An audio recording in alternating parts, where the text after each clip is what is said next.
From reaching trail to the Great March, from the aging ocean to the endless sea, from Fisherman's Row to Godcroft's. Live from Studio A in PressCorps World Headquarters, this is Foxhole Flash, bringing you the latest news from across the Siva Valley War Zone. Good morning, afternoon, or evening. For the PressCorps, I'm Jeffrey Jennings. Here in the 59th conflict of the Foxhole War, it's day 248, just crossed into day 248. We're covering the fall of the rush in Tempest Island, a Warden naval landing by the relic base of Reef in northeast central Tempest. A startling push westward with armor and infantry towards the central city, or close to central city of the rush. The rush being a very important strategic spot in Tempest Island because of its overwatch of four critical bridges that overlook any northern approach down to the south. With that having fell, the Wardens are going to have a much easier time moving on to towns such as Surgegate, the Iris, and possibly even Liar's Haven, and possibly even further beyond into Allard's Bight. Now, here to get us the story on the ground is PressCorps Colonial correspondent Spots Blemish, live from Tempest Island. Spots, am I coming through? Yep, I hear you. I hear you loud and clear. Let's orient ourselves. Where are you right now? I'm just right now on a tier 3 road. Just southeast of me is the town of Iris itself. Southeast of me is the town of Iris, and I'm just right now staying on the tier 3 road. Now we are in the aftermath, the close to immediate aftermath of the Warden thrust towards the rush. And it seems the Colonials have not lost all hope. There are forces arriving from what it sounds like and what you've just told me. Can you give us any semblance of the battle lines and the positioning of where the Collies and the Wardens are north of the Iris? We're right now flying over our central crossroad position. On the last crossroad, if the Wardens take this crossroad, they have a clear shot to the Iris, so the Colonial forces are trying to hold out there to prevent the Wardens from pushing into the Iris. And I'm right now seeing live a Warden battle tank pushing up. A Warden battle tank, no doubt. Pushing up right now at the crossroads. As well as that, they have two Warden. Not sure what their name is. Heavily armored. Battle or light? Light. Light. So two light tanks at least supplementing or supporting the Warden battle tank. Anything else? And these models, and I can tell from a distance, these models are more armored than the standard model we're used to seeing. Again, Spots is reporting live on the battlefield, so transmission may be spotty. Please forgive us if things are coming in not clearly. But Spots, do you think the Collies have anything that at least you can share? Do the Colonials have anything that can be used to slow down at least this Warden armored push? Oh, there's one massive thing there you have to worry about: the river up ahead. The river heading to the Iris. You can drive across it, but here's the thing: it's a great spot for enemy infantry attacks, and that's going to be especially extremely late against FA attacks. So, sorry, just to clarify, you're saying that armor can cross the river. It's a shallow enough river that tanks can cross it? Yes, it is. I have witnessed earlier today a truck witnessed a little bit ago, frontline tours. I have mad respect for him. Crossing the river in a transport truck. So if transport trucks can cross it, 100% sure that tanks can cross it. I see. So that's obviously going to be a huge detriment to Colonial defense. They can't use the natural they can use the natural terrain, but it's not enough to just blow bridges. Actually, what is the status of one of the bridges there? Two of the bridges there. One of the bridges are right now just in a blueprint phase, but they're blown. We've blown out one of the bridges. I'm going to take a quick look at the other bridge real quick, just to see the status of the other bridge. Need to get a bit closer to it.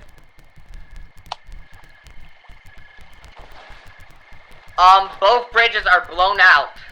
Both bridges are blown out. That's going to help the collies, but how many, and you can guesstimate, I guess, how many passages over the shallow river how many of them are available for any armored push, or vehicle push even for that matter? Right by the bridge I'm staying next to, there's one passage there, but that passage has a garrison house on the other side, and I'm betting right sooner or later colonial engineers are going to start fortifying that location of AT turrets. I see. Well, certainly engineers are going to be working overtime in this instance for the collies. Go ahead. As well as that, I'm trying to find other passages.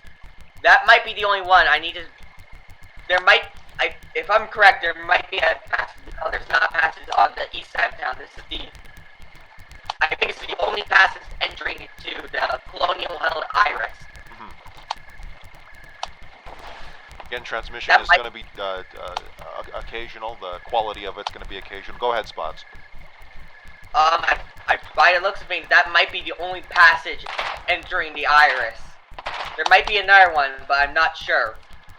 Are you attached to any colonial unit on the ground? Any outfits? No, I'm not. I'm working independently. So we're hearing hammer swings. We're hearing explosions in the distance. I guess focusing on the front line there. Can you judge, and this is a very aesthetic judgment, are the Wardens, do they seem confident, or are they being tepid, are they being cautious? You tell me, their movement. They're being pretty confident. Oh, big update, an Warden anti-tank half-track was just knocked out by mortar fire. Or wait, that might have been FA fire, not sure. Understood. Again, that's not the battle tank, that's not the light tank, but any little bit for the Colonials will help, particularly because their main, again, we are in the close to immediate aftermath of the fall of Rush in north central Tempest Island, and the Colonials had a lot of assets there and were using it as a strong defensive position to overwatch the local bridges with a push from the north. But now the collies have had to fall back and are scrambling. We've gotten lots of reports of Colonials scrambling to fall back to the Irish and fortify the position there. And again, if you're just joining us now, Spots Blemish, excuse me. No, PressCorps I'm not from the Irish. You're not. You're really not, and I keep saying that. But I was born in the Blemish. That's why my last name is that. That one I picked up on. But Spots Blemish is reporting live from the Iris as collies form some sort of slapdash defensive line. Tell me right now, is there any kind of cohesion amongst the collies that you can make out? By the looks of things, a lot of our veterans, a lot of our friends have been quickly redeploying over here. So I'm expecting a lot of organization between the veteran players. Yeah, that makes sense. One thing as well as I've been witnessing groups of random players working together. As well as I'm witnessing groups of low-rank randoms working together as well. Well, any bit of manpower against a battle tank is certainly helpful. Just earlier today when I was on active duty, I witnessed a helper battle tank. I was wrong about the light tank. It's actually the Kronos. That's the light tank's name. The helper is the certified battle tank. I'm right now heading to the town of Iris just to see the current, just to check the other side of the bridge, just to see what's going on over there. Now, with this development of Wardens getting a strong foothold in the north-central landmass of Tempest, while it's not the Iris, they do have Rush and the local relic base of Reef, and no doubt strong landing positions there by the beaches. This will change how Tempest Island fights will go, at least for the next several days, simply because before, the Colonials were smartly using the bridges and the natural waterways to their advantage, and having them be hard lines, hard geographic blockers for any advancing Wardens from the north. Now that the Wardens have strong positions in that central island, fuck yeah! it's going to be a lot. You'll see a lot more opportunities for flanking, a lot more opportunities for tank maneuvering, a lot more opportunities for small unit tactics to get a little more creative. Again, it's not the Heartlands. It's not Callahan's Passage in terms of abilities to flank. But in Tempest Island, that central landmass is going to be a lot more useful for two standing armies to flex their muscle a bit more. As well as that, I'm just taking a look on the current state of the map. The map looks pretty decent so far. The Colonials have been pushed back on multiple fronts, but remember, this is Warden weekend. This is well known amongst the community as the prime time. This is even amongst Colonial soldiers. This is when we know Wardens shall push. Wardens aptly shall named. push, but the Warden weekend has long been a somewhat of a long-running joke, but one with a very strong kernel of truth to it. One can't deny that the Colonials also most likely get together on this so weekend as well. It just so happens that the Wardens have much bigger regiments. Now, whether that can be a positive or a negative, that's up to your personal preference, but it is true that the Wardens do have larger sorry, I thought it was like legit something I could fucking larger regiments to work with. At least in terms of the most famous ones, such as 82DK, possibly even Warden Navy. I don't have the exact numbers on that, but one can't discount the Colonial ones as well. Spots, now that daybreak has come across us, if I'm reading the clock right, have the Wardens taken any offensive action now? Also go to the They're trying.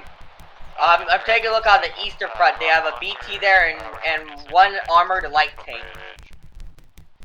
But they're trying to secure the entrance to the city, most likely. Where they need me. Don't be afraid to interview local troops as well. Spots, I actually go into another room, check out the teletype. I'm gonna give the broadcast over to you for a second, so don't burn don't burn the signal down. I'm kidding. But just so you know, I'm gonna step away for a moment, okay? Okay.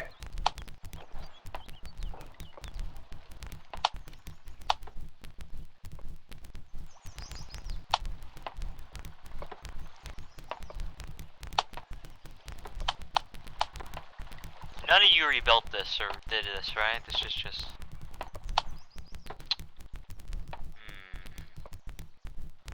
I can't comment on this due to me being quote-unquote neutral right now. Oh. But you're not in the PressCorps. I am.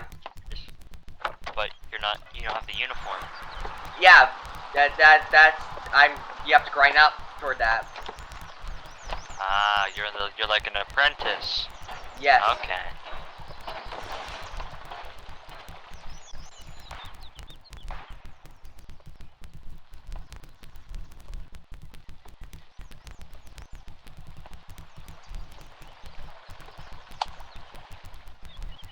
Right now, Warriors are trying to push on the northwestern entrance towards the Iris. They currently are pushing with an anti-tank half-track and one armored light tank. Armored light tank.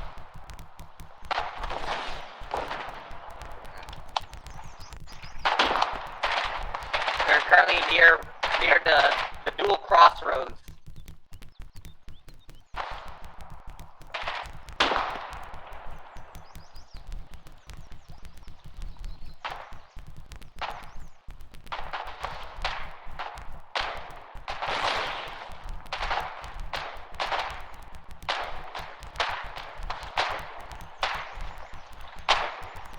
Moment, what the hell are you doing, dude?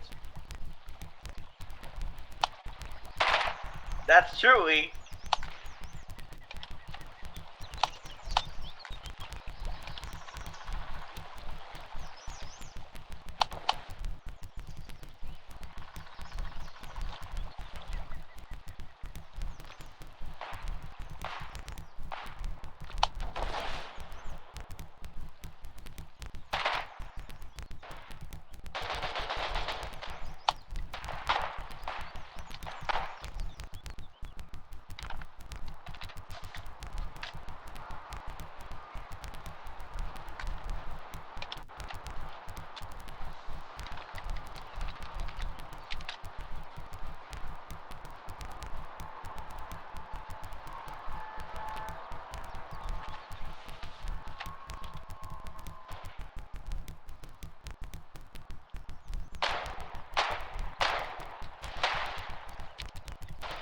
See the Warren BT.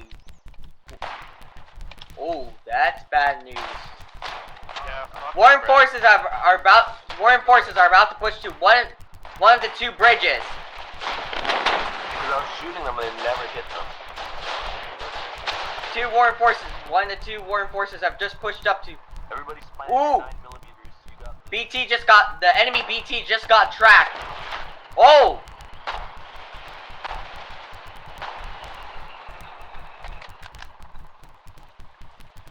We must kill him. Oh!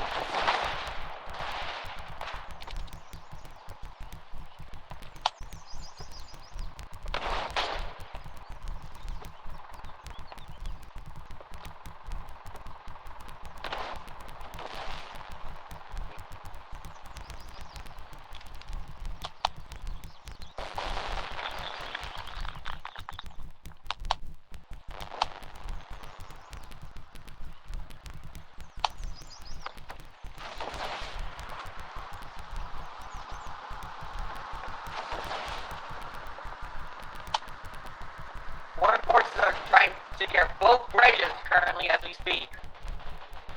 Trying to secure both sides of the bridges.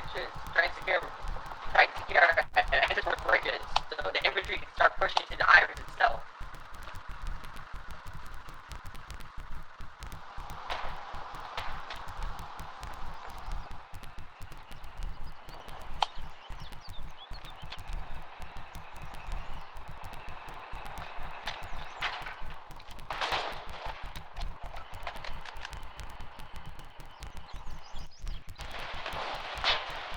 Oh, another Warren BT has been spotted. There's currently two BTs approaching on the northeast side of the Iris. If you're just joining us, this is PressCorps Editor-in-Chief Jeffrey Jennings live in Studio A at World Headquarters. We're following on the ground Spots Blemish live from the Iris as the Colonials defend the town against the Warden onslaught of armor. This thing is full of mud. That took the rush just a day ago. Spots, tell me, what is the status of the Colonial positions outside of the Iris, north of the Iris? Have pushed to each bridgehead on both sides. Alright, so it's down to the bridges now. Yep, it's down to the bridges. I've spotted, as well as that adding to the armor count that we can add, I've spotted a Cornelius light tank, a captured Colonial light tank, as well as that a second Warden BT. Second Warden battle tank. Whoa! I just spotted a third Warden BT. Can you? I want you to double check that. So There's one BT pushing to the bridge on the northwest, and I saw earlier two BTs pushing on the northeast. okay, see if you can confirm all three of them as separate, because I know sometimes some of them like to double back. The two BTs on the northeast are working together. Okay. Meanwhile, the BT on the northwest is working with a different armor unit. You've got binoculars, right? Right.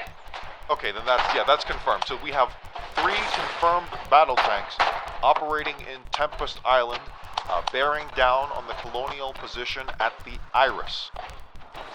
This will be an astounding defense if the Colonials can manage to pull it off, but it seems very unlikely for now. Collies are going to have to leverage every little bit of force multipliers and assets in order to keep their position going, in order to just keep their position alive. They're going to need to use the geography, they're going to need to use the alleyways of the town, they're going to need to use any bit of firepower, however minute, from HE grenades all the way to the field artillery and mortars, in order to keep them alive. Because if the Iris falls, it is most likely, considering the pace of play for the Wardens here, that the towns south of the Iris, such as at Liar's Haven, particularly at Liar's Haven, a very strong economic center for the Collies in the east, Collies overall, will fall next.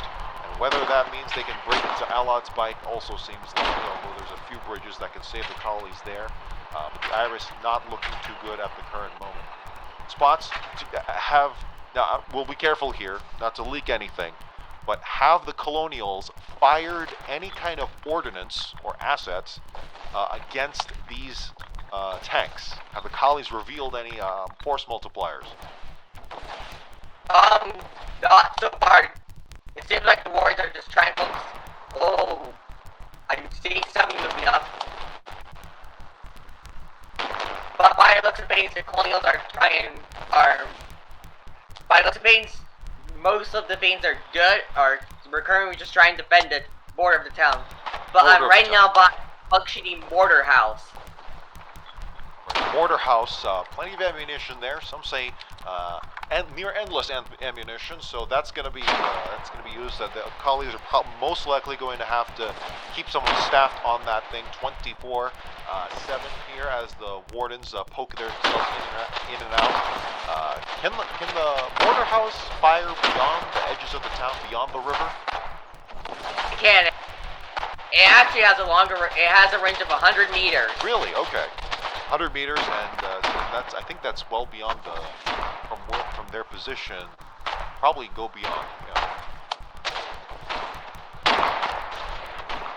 For those not in the know, the Iris does have 2 bridges. I should say 4 bridges going into it. It is technically maybe not an island, because it does have a rock passage to the east, but still 4 bridges going through the town, 2 north, 2 south, all symmetrical with each other.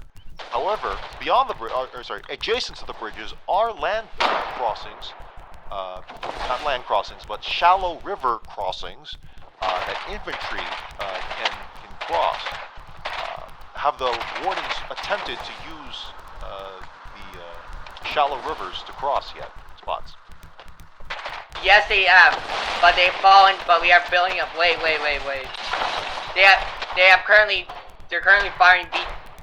I'm currently seeing 2 BTs on the west side of the Lyre, and they're trying to use the crossings, but there's an issue. Garrison houses and defenses are placed in the way.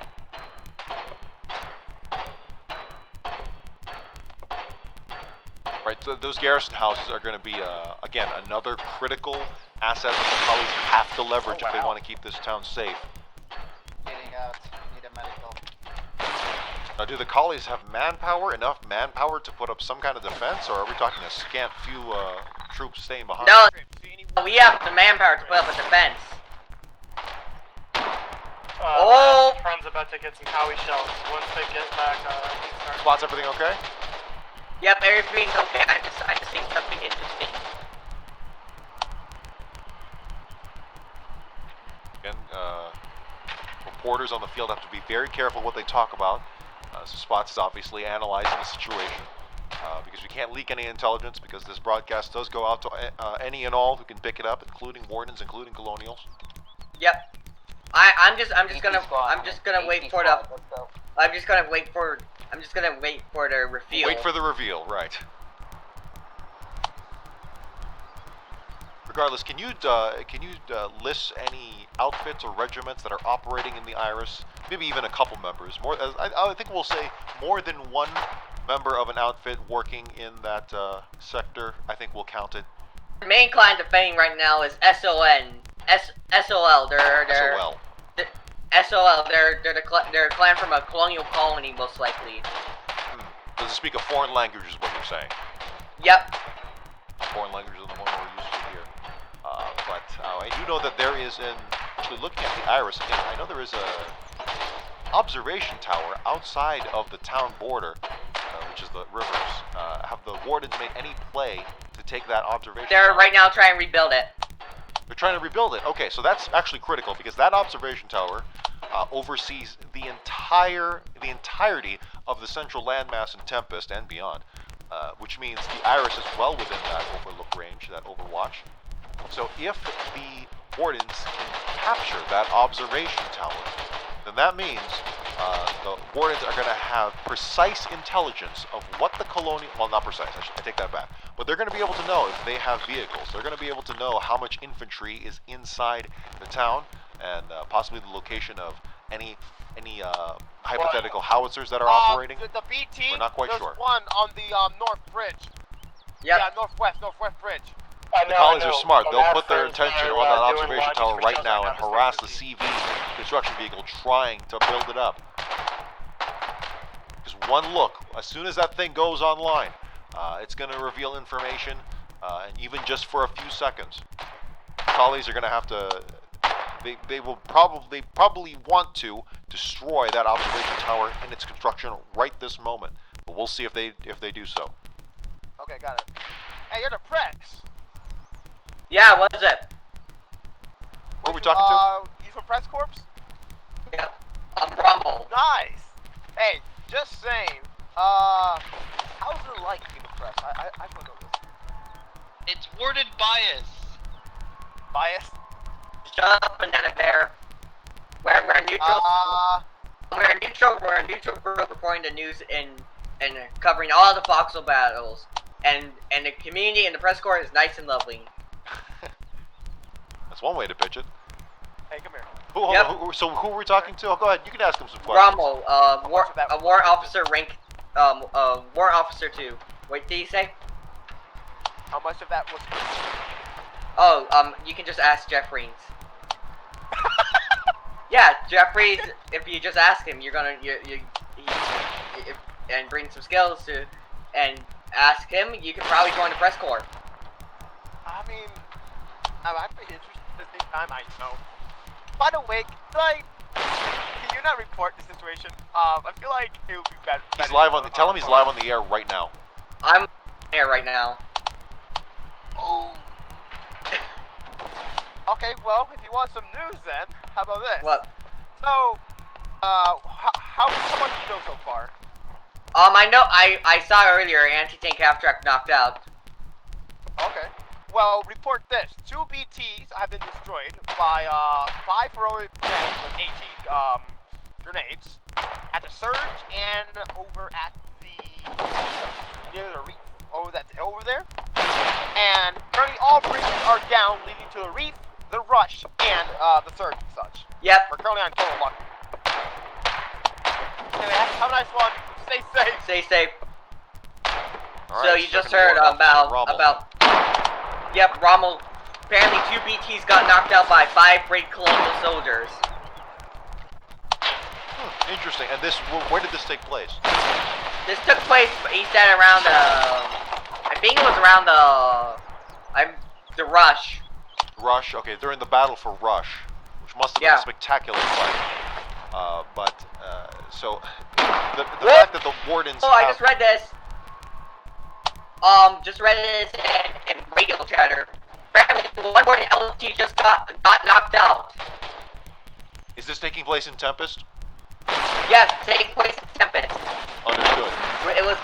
It was in region chat. Again, we apologize it was for using the regional radio transmission frequencies. quality. What was that again? That's fine. I'm hearing a clicking. Is it possible to disable the clicking? Oh no, that's real quick out of game. That's my PC. Actually, you have to look up monster. Huh. Oh right, noise suppressity. That might work actually.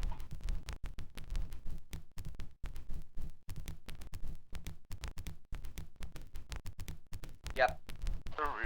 That's better now. Oh yeah, it's just clicking from the text box. Don't know how to turn that off. It's 101.1.9. I just trying to figure out how you turn it off right now. What's your name on Steam? I'm not seeing it. Same thing, but it's 10, or it's 101, not Oh, 10. text chat sound effects. That's just shaking it. Okay, it doesn't look like it's in the options. 101. Yep. Yep. Oh, there you go. Come on, boys. By the looks of things, I think I saw a Warren BT on the hill. Boys. Yep, there's a second BT there's a second BT, there's another BT I've spotted, Oh, wait, and 1M? just a little bit of Warden armored light tank retreated.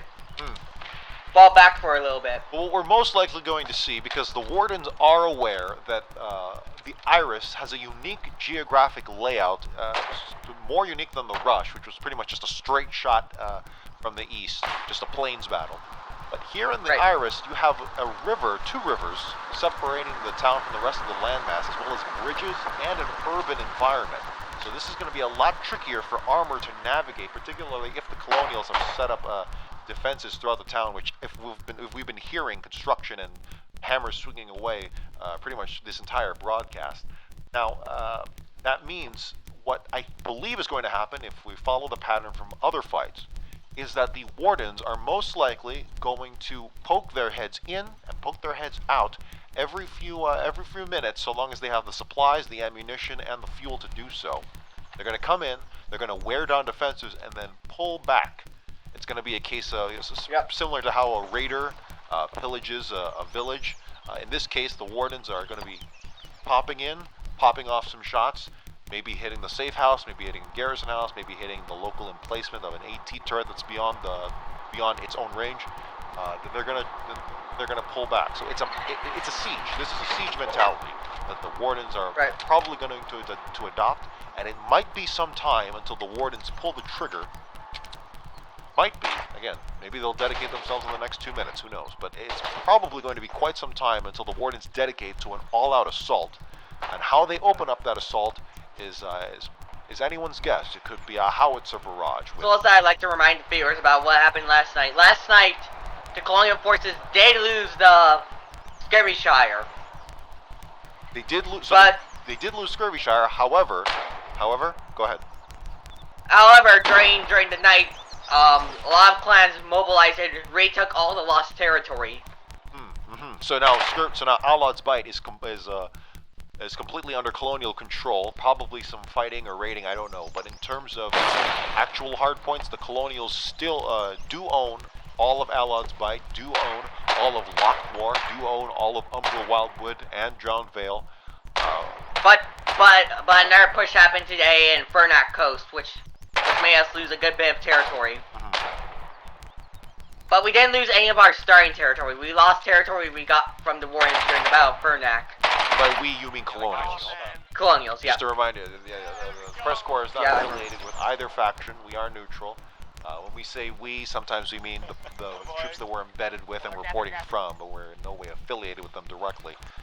And again, if you're just joining us, it is sundown on day 2. I'm checking my pocket watch right now. It's almost 1,500 hours. 1,500 hours, okay. I guess the sun sets early, but still. But considering the North territories are still most likely fighting. Now we are hearing shots from. Is that an anti-tank rifle I hear? Yes, yes it is. So it's going to be harassment not just from the Wardens, but also from the Colonials, who are going to take whatever pot shots they can, literally pot shots that they can, to make sure that the Wardens do not go unanswered. And of course, any opportunity to destroy an asset from the Warden, destroy a Warden asset, is going to be critical. Are the Colonials attempting to advance beyond the Iris in any small way, or even set up defenses on the other side of the river?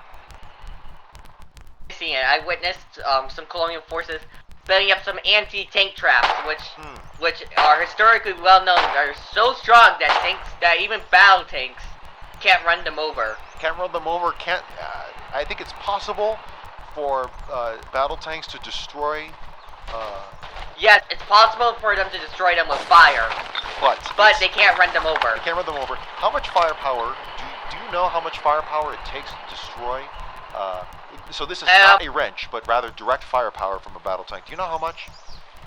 It takes a bit of those anti-tank traps are designed to take a lot of fire. So it takes a couple shots and takes a good amount of machine gun shots to destroy them. So I guess considering they're just 2 steel pieces strapped together that are like really well welded, it's pretty hard to destroy them. Right. So you're saying that the Colonials have set up tank traps on the shallow river passages that the Warden armor might exploit, and it is not cost effective for armor it's not cost effective for ordnance to be expended on those anti-tank traps. It's going to take a frontline engineer to dismantle that, concertedly dismantle the anti-tank traps with a wrench and some time to do so. And that is much easier to kill. It's much easier to kill a warden, or rather, much easier to kill an engineer exposed and in a soft target than it is to destroy kill a battle tank. And so that's a very smart play by the Colonial engineers. I'm just taking a look at how much they cost due to Anyone want to heal me?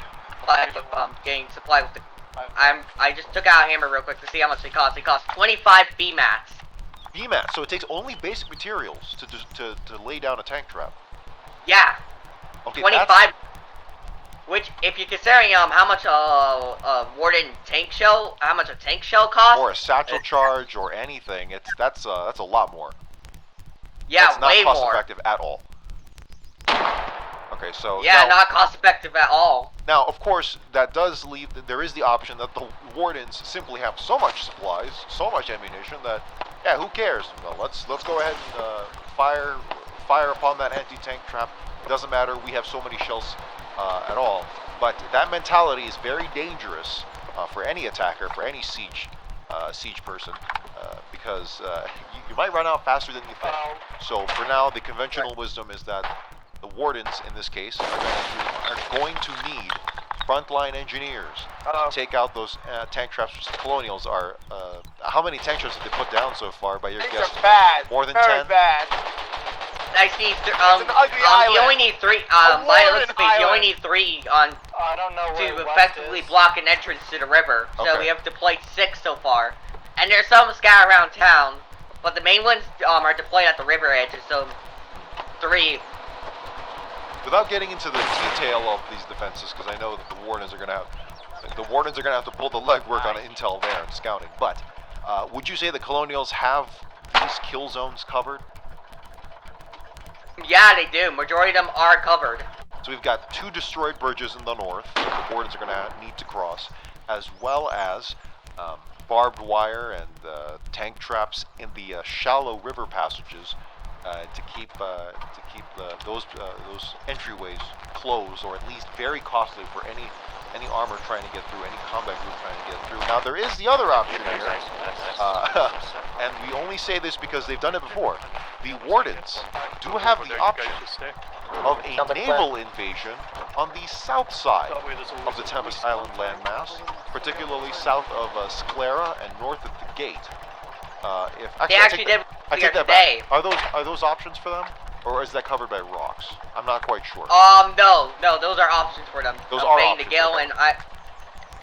and it seems unlikely that the Wardens will do a naval invasion, conduct a naval invasion. because today I'm worried did 2 naval invasions. Yeah, so I was about to say, the Wardens are dedicated to this tactic, it seems. They pulled off multiple failed naval landings, amphibious landings at the reef, and they did it, and then it only took this 3rd time, 4th time, I don't know how many times, of actual landing ship landings, not just small rowboats or river boats, but actual landing boat situation is landings. mostly we're getting slogged down and a lot of infighting going on up there. Plus migrate, so it's how it goes. Who's talking? Who is that? It's just it was Keenan Glitch. He's Keenan Glitch. Right, He's just a corporal, as well as I saw a member of SOM here. Okay, so it does seem Colonials Oh are... yeah, there's a good bit of SOM here as well. So the SOM has arrived on the field. Maybe they've been there for a while, I'm not sure. But it does appear that Colonials are flooding the Iris, or at least the region, and are looking. They are dedicated to defending the town, because we've been hearing construction noises, we've been hearing fighting, we've been hearing collies deploying to the region. So it does seem that the collies aren't giving up. They're not ready to surrender Liar's Haven to the south either. So we will have to see how this plays out. I don't know how long we can stay on the air for, considering our broadcast signal, but do know that the situation at Tempest Island, particularly in the central landmass, is this. Wardens conducted a naval invasion by the Reef Relic Base, and after several failed attempts in the previous weeks and days, have finally managed to stake a foothold by the reef and push towards the central town of Rush, which overlooks 4 very critical bridges for any major movement from the north to the south. And after taking the town, the Wardens are now poised to siege the town of Iris. The Iris, which is held by the Colonials, and the Collies are dedicated, it seems that they are being dedicated Is there a way to repair that bridge? 'Cause I would very much holding like to that town and protect the logistics, the economic center of Liar's Haven, as well as their entire eastern flank here in the war. And that showdown... As well as, Go ahead. as well as I'd like to point this out, this is a common weakness known from the Warden faction. Majority of our soldiers operate during all times of days, even during nighttime. And the Wardens do have an issue with nighttime operations. So, and we're talking real time. We're not talking war time. Yeah, real time. Because the Warden faction, Wardens are mainly based in North America and Europe. Okay, But meanwhile, you're the Colonial faction has... You're positing the theory that Colonials operate in a spread out kind of a schedule, I guess, and they're kind of the only clan I really think, the only major Warden clan I think of that operates outside of the usual Warden operation time is ANZAC. That makes sense. That makes sense. So you're saying that the Colonials are more spread out, whereas the Wardens are more concentrated, and more concentrated. Those larger operations, those more organized operations, are much happen at a specific time of day or a specific window during the day, during the week, as opposed to the Colonials, who appear, by your guesstimation, are spread out. Now, how that affects the war, that's an interesting theory. I don't know if we have the data to support the Colonial scheduling. I think we do have a little bit of data to support the Warden scheduling. At the very least, the observations that the Wardens do appear to conduct more operations and larger operations, multi-regimental operations, such as this one, which took the Rush. I think we do have some data on that, and I think foxholestats.com is the premier statistical center for the Foxhole Wars, and I think there might be some chart mapping that we can do for that. Possible. As well as I'd like to point out a historical sample of Colonials, of a colonial doctrine we like to call night capping. World Conquest 19 during the Christmas offensive. Starting at 12 p.m. Eastern Standard Time, which is midnight. Right, so again, the concept of night capping is a very controversial one, and it might be a semantic controversy, simply because Foxhole War is open to any and all. This is it. This is the Foxhole War. This is the one instance of that war. Anyone, anywhere, partakes in this singular experience. It is not spread out amongst multiple copies of the war, or however you want to interpret that. But still, that means that you have this unique possible factional difference that Spots has laid out. That the Wardens are more concentrated and the Collies are more spread out in terms of how they deploy their forces. Now, again, we can support there is some data to support the Warden observation, that theory. As for the Colonial one, not so sure if that data supports that theory put forth, but we'll have to see how that plays out. At the very least, looking at the situation on the ground now in front of you, Spots, can you describe, as it is now night of day 248, can you describe the very front line of defense for the Colonials? So don't describe any assets in the back that may be hidden, but can you describe the front of the line for the Collie defense? It's mainly consisting of foxholes and